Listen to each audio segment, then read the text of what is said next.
Сәлем достар, біз бүгін гимнастикаға немесе биге арналған осындай комбинезонның тігілу барысын көрсететін боламыз. Алдағы бірінші бөлімінде біз сызбасын сызған болатынбыз.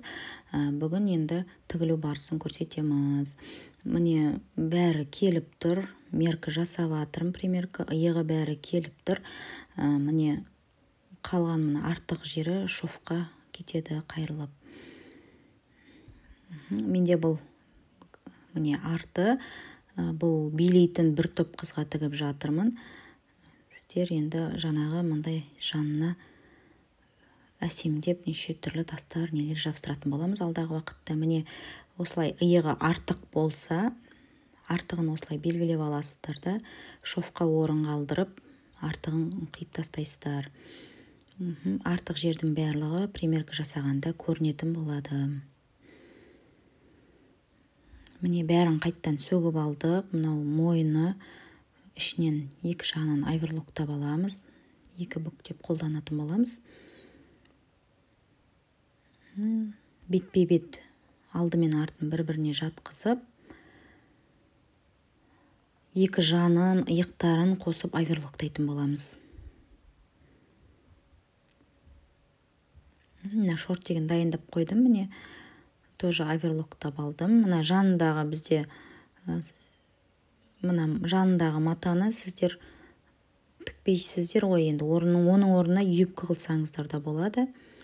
Міне айверлоктап жатырмын.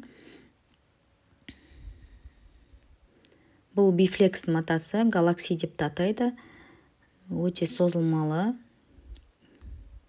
жақсы, жаңағыдай стандарт размермен тіксеңіздер неше түрлі размерге дейін созыла береді. Міне тігіп алдық.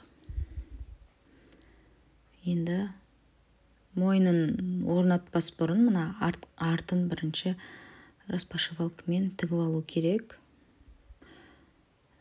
Прямострочный машинкамен тіксеңіздер де болады.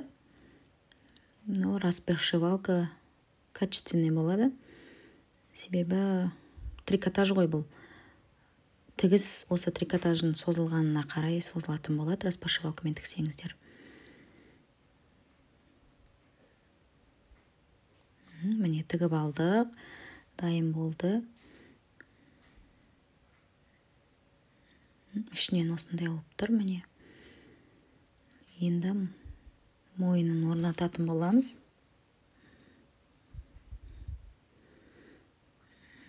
Ортаңғы жерін бәрін нацечкілеп аламыз, белгілеп аламыз.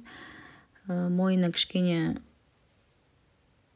водолазка болып тұратын жері, мына полоска, егер тарлау болса, кішкене равномерно қылып, болар болмас тартып отырып тігеміз.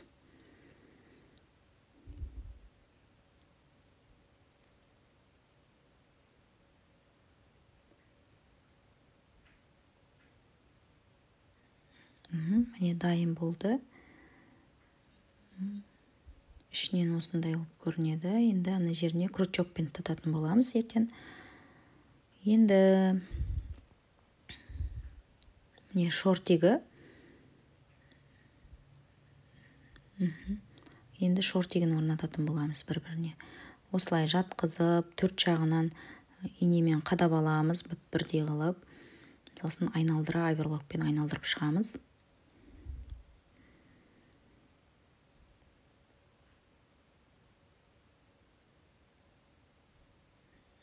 Бұл өте ыңғайлы, гимнастикаға, биге кигенде өздеріңіз тігіп берсеңіздер де болады. Мен бұл айтып өттім ғой міне. Бізде биші қыздар, бір топ би қыз. Бұл бізде костюм болады. Енді қолын айналдыру қалды. Қолын және балағын осылай айналдырып шығу ғана қалды. Оны распашивалкамен айналдырып шығамын. Міне жанындағысына сіздер салсаңыздар да болады, салмасаңыздар да болады.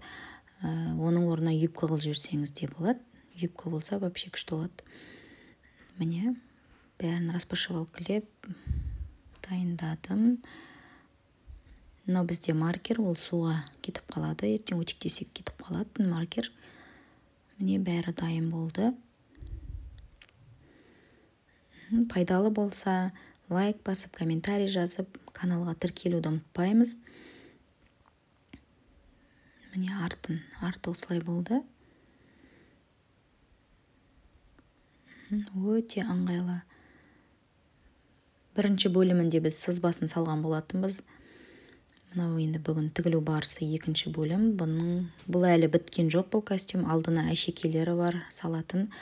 Соның бәрін салғасын тағы да сізге көрсететін боламын. Рахмет.